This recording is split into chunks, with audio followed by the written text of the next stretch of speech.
Hello and welcome to my review of Never Go Back, a Jack Reacher novel by Lee Child, of course.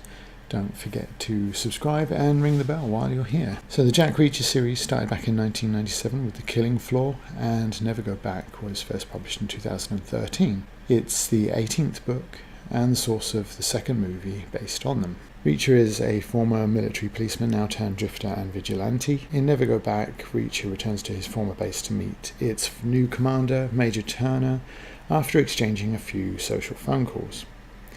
When he arrives, he finds her arrested and accused of corruption.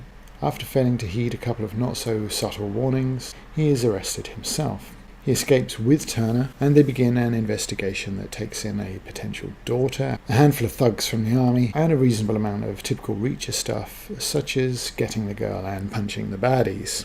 Now, I used to read quite a lot of Reacher books, but I haven't touched any in quite a while. Probably 4 years ago was the last one. The kind of sameness that was starting to put me off back then has, thanks to the prolonged absence, become a familiarity tinged with nostalgia. Never Go Back starts with the same vigour as most. The hook comes on page 33, when Reacher is forcibly re-enlisted and hit with an assault charge in a paternity suit, and Major Turner's replacement tells him, "You're back in the army, Major.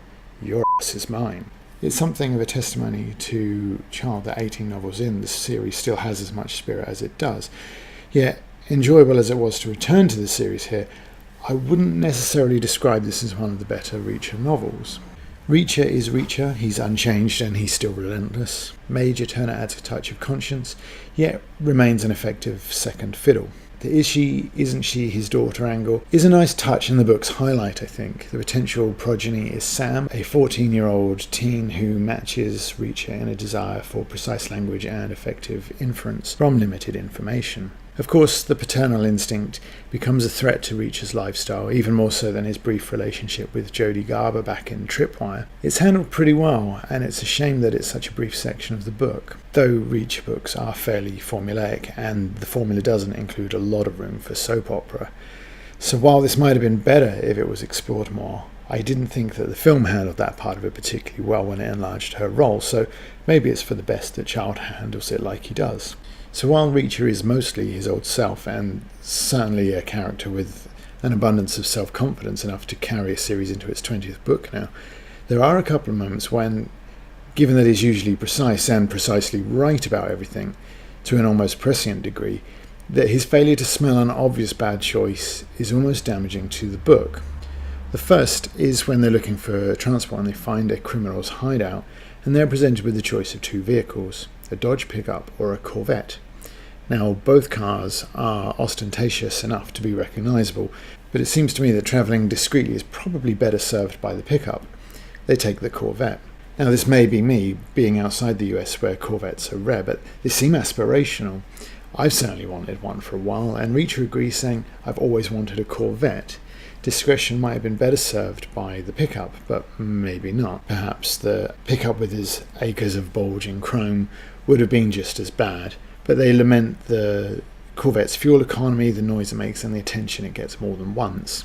Later, after running with some locals in pickups, they hole up at a motel and hear loud truck engines revving outside for a while. It takes them far too long to twig that the two things might be related. As a writer, Child does little beyond snappy dialogue exchanges and tightened sentence structure when upping the excitement and tension. When Reacher and Turner discover a burning trailer, Child offers two descriptions on opposing pages. The first, they could already feel the heat in the air and they could hear a vague roar with loud cracks and bangs mixed in, is sufficiently perfunctory to be conspicuous. Yet on the next page, he adds a little touch that suggests that maybe he can do a little bit more. Smoke drifted and light and shadow danced all around them, pagan and elemental. It's almost trying something a little more highbrow, almost, and a little. Regardless, the book and the series generally moves with an uninhibited energy representative of Reacher himself. So how does Child do that when he seems to lack some of the writing skill of somebody like Dan Brown, for example? The first is the facetiousness of Reacher and the narrator, and that's represented in comments like these. The cab crashed and bounced like its wheels were square. The guy went down so fast and so hard it was like someone had bet him $1 million he couldn't make a hole in the dirt with his face. Yet more of it comes from Reacher himself, who's an implacable force for good, and is a more interesting, energetic know-it-all than Brown's Robert Langdon. Child also adopts the very short chapter styles that is more and more common recently. Most of them here run to just 4 or 5 pages. He also has a penchant and a proficiency for a little stinger to end a chapter and hook readers into the next, and on screen are some of my favourites. Now the last one here is particularly contrived. I'm pretty sure that if that was where you were taking a conversation, it would be where you started it, especially as there's a dead body involved in broad daylight.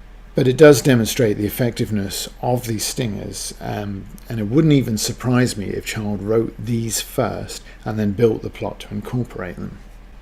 This book was the second adopted by Hollywood for a film adaptation, and it's a little hard to see why they chose these over some of my favourites from earlier in the series. Books such as Killing Floor, Tripwire and Gone Tomorrow seem to offer a little bit more, but I think it's the presence of 2 effective female characters here that probably had something to do with it. Major Turner is certainly no damsel. She matches Reacher for Nouse, even if she can't match him physically. The similarity in the surnames is another indicator that they're pretty evenly matched. I thought she added a little something to the book, but I wonder if 2 people so used to command would actually get on as well as they do.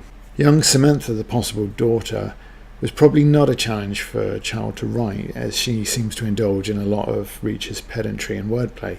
The similarities between the 2 make the is she, isn't she mystery more than it might have been. I quite enjoyed it, and Reacher, for once, almost having his legendary confidence shaken by the challenge having a daughter would represent.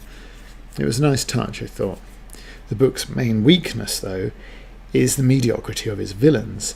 The bad guys here are equipped with just 4 henchmen, which is never going to be enough against Reacher, and sure enough he pummels 2 of them in the first 3 or 4 chapters. The bad guys are effectively clerical staff. They're electronically tracking Reacher and Turner as they travel the country during their investigation, but they're seemingly powerless to do anything much about it. While Child's search for a fitting adversary, a Moriarty for his Reacher if you like, remains his greatest challenge, I think the offerings here are particularly ineffective, and when one of them describes Reacher's behaviour as a blatant humiliation, the game is clearly up, and the book is only 2/3 complete at this point. The writing is on the wall early. The charges they concoct against Reacher are intended to make him run, which of course is not in his nature, and apparently hasn't been since he participated in an army-arranged survey at 6 years old. The adversaries have access to all of the army's data on Reacher and Turner, but apparently they didn't notice that little detail. In conclusion, this is a really solid entry to the franchise, but it's not a spectacular one. Hopefully Lee Child can continue the series without too much of a drop in quality. They say never go back, but I for one rather enjoyed returning to the series after so long a break. The strength of the 2 female leads, the hint at a family life for Reacher, added something fresh to the book that lacked a creditable threat. If there is such a thing for Reacher, I guess not. It will be interesting in the future if Child can find some kryptonite for his Superman, because it's the one thing that the series really lacks. It certainly has an abundance of spirit and an inimitable style.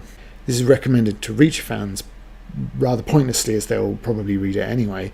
But if you're looking to get started in this series, I'd recommend starting right at the beginning with The Killing Floor. Thanks for watching, and don't forget to subscribe.